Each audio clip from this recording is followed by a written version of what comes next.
Hello guys, welcome to competitive education centre. आज हम solve करेंगे बेसिक इलेक्ट्रिकल इंजीनियरिंग के एमसीक्यू क्वेश्चंस जो कि एसएससी, आरआरबी, यूपीपीसीएल और अन्य इलेक्ट्रिकल के जेईई एग्ज़ाम्स के लिए इम्पॉर्टेंट है। सो चलिए गाइस, टाइम वेस्ट ना करते हुए पहले क्वेश्चन की ओर चलते हैं। फर्स्ट क्वेश्चन है, Ohm's law is not applicable to A semiconductor, B DC circuit, C small resistor, D high current. So इसका जो करेक्ट आंसर है गाइस वो है ए सेमीकंडक्टर। चलिए गाइस दूसरा क्वेश्चन देखते हैं। सेकंड क्वेश्चन है, Ohm's law in point form in the field theory can be expressed as A V is equal to I R, B है J is equal to E upon sigma, C है J is equal to sigma E, D है R is equal to rho L upon A. तो इसका जो correct answer है guys magnetic field theory के हिसाब से है ऑप्शन सी, जो कि J is equal to sigma E है। चलिए नेक्स्ट क्वेश्चन की ओर आगे बढ़ते हैं गाइस। एक न्यूमेरिकल क्वेश्चन है।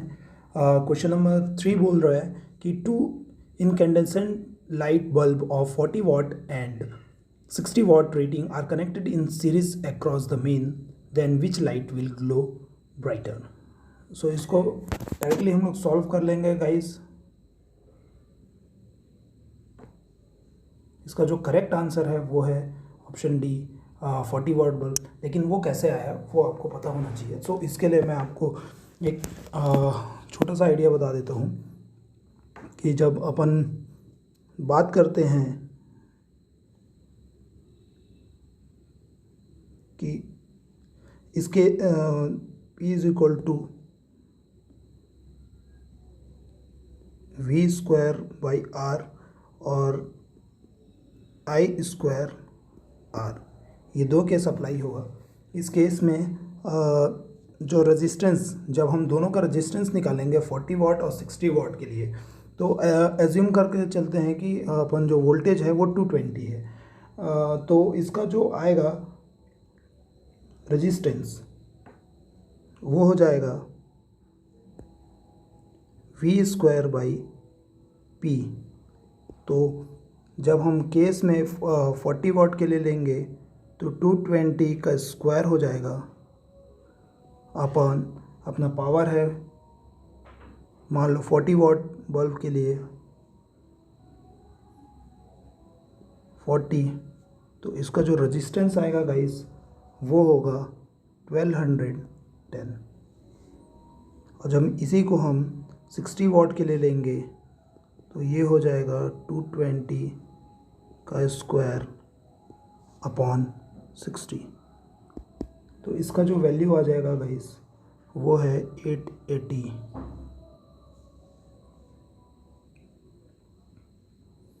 तो जैसा कि आप देख सकते हो कि 40 के लिए जो इसका रेजिस्टेंस आया है वो है 1210, जो कि ज़्यादा है। 60 के लिए जो रेशियो आया है वो है 880। जब इसको हम देखेंगे तो इस केस में गाइस, सीरीज़ के केस में करंट जो है हमारा कांस्टेंट है, तो इसमें जो फॉर्मूला लगेगा पावर का वो होगा आई स्क्वायर आर।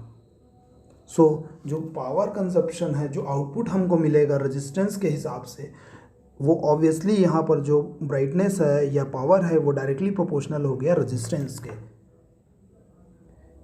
अब जिसका रेजिस्टेंस ज़्यादा होगा गाइस उसके केस में पावर डिसिपेशन या ब्राइटनेस ज़्यादा होगी, जो कि इस केस में ब्राइटनेस 40 के केस में, 40 वाट बल्ब के केस में होगा।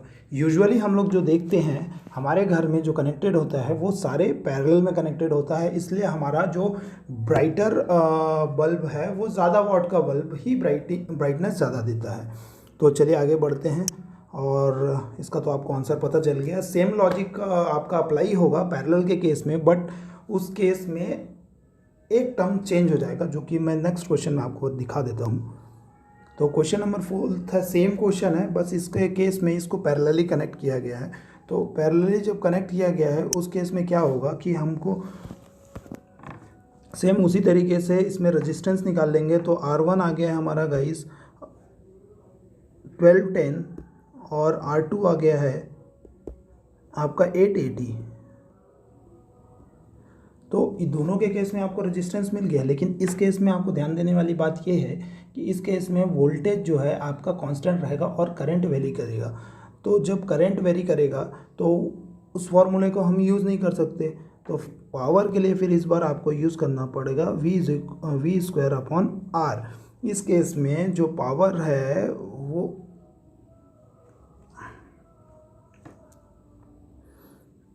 डायरेक्टली प्रोपोर्शनल हो जाएगा, क्या कहते हैं आपके 1/r के।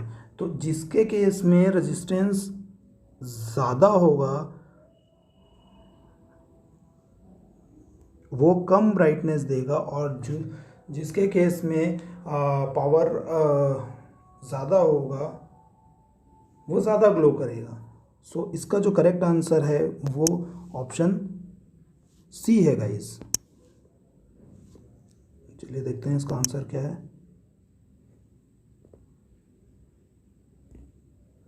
ओके, देखिए इसका ऑप्शन है सॉरी इसमें थोड़ा सा मिसमैच हो गया है, ऑप्शंस इसमें गलत है, गलत आ गया है। इसका जो करेक्ट आंसर है वो 60 वाट बल्ब ज़्यादा ग्लो करेगा। चलेगा, इस 5वें क्वेश्चन की ओर चलते हैं।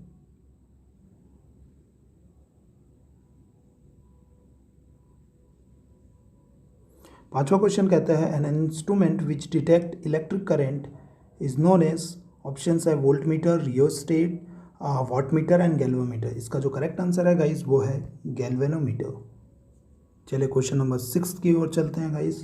क्वेश्चन नंबर 6 बोलता है the rating of fuse wire is always expressed in ampere hour. Option B है एम्पियर वोल्ट, ऑप्शन सी है KWH और ऑप्शन डी है एम्पियर। तो गाइस एम्पियर आवर AH जो होता है यूजुअली बैटरीज के लिए यूज़ होता है, एम्पियर वोल्ट कहीं पर यूज़ नहीं होता, और kilowatt hour usually kilowatt use होता है आपके मोटर्स की रेटिंग वगैरह के लिए। सो जो फ्यूज़ की रेटिंग है वो हर केस में एम्पियर पे ही दिया जाता है। सो इसका करेक्ट आंसर है ऑप्शन डी एम्पियर। चलिए 7वें क्वेश्चन की ओर आगे बढ़ते हैं। 7वां क्वेश्चन है 1 न्यूटन इज सेम एज, सो इसका करेक्ट आंसर है गाइस 1 जूल। सो ये मेमोराइजिंग क्वेश्चंस है, तो ये आप याद करके रखिए कि 1 newton metre is always equal to 1 joule. तो क्वेश्चन नंबर 8 की ओर आगे बढ़ते हैं गाइस। क्वेश्चन नंबर 8 है which of the following method can be used for absolute measurement of resistance. Option A है लॉरेंट मेथड, ऑप्शन बी है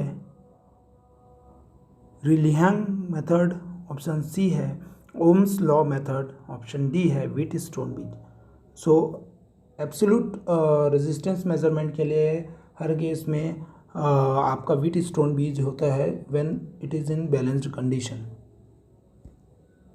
question 9 की ओर आगे बढ़ते हैं गाइस। क्वेश्चन नंबर 9 पूछ रहा है कि which of the following material has nearly 0 temperature coefficient of resistance. Option A है मैग्नीन, ऑप्शन बी है पोर्सलिन, ऑप्शन सी है कार्बन और ऑप्शन डी है कॉपर। सो कॉपर तो मेटल है गाइस कम, तो ये 110% टेम्परेचर कोफिशिएंट नहीं होता इसका 0, तो इसका करेक्ट आंसर है मैग्नीन। तो चलिए क्वेश्चन नंबर 10वीं की ओर आगे बढ़ते हैं। क्वेश्चन नंबर 10वां है the resistance of human body is around, option A 50 ohm, option B 25 ohm, option C 250 ohm, option D 1000 ohms. इसका जो करेक्ट आंसर है गाइस वो है 1000 ओम्स। हम यहाँ ज़्यादातर इस स्लाइड्स पे आपको मेमोराइजिंग क्वेश्चंस है जो यूजुअली आपके एसएससी के पर्पस के लिए पूछा ही जाता है टिक मार्किंग क्वेश्चन में, तो आपको ये याद होना चाहिए और टाइम वेस्ट नहीं होना चाहिए आपका। चलिए क्वेश्चन नंबर 11 की ओर आगे बढ़ते हैं। क्वेश्चन नंबर 11 है which of the following material possesses the least specific resistance. Option A है एल्यूमिनियम, ऑप्शन बी है कॉपर, ऑप्शन सी है सिल्वर, ऑप्शन डी है आयरन। तो इसका जो करेक्ट आंसर है गाइस वो ऑप्शन सी सिल्वर है।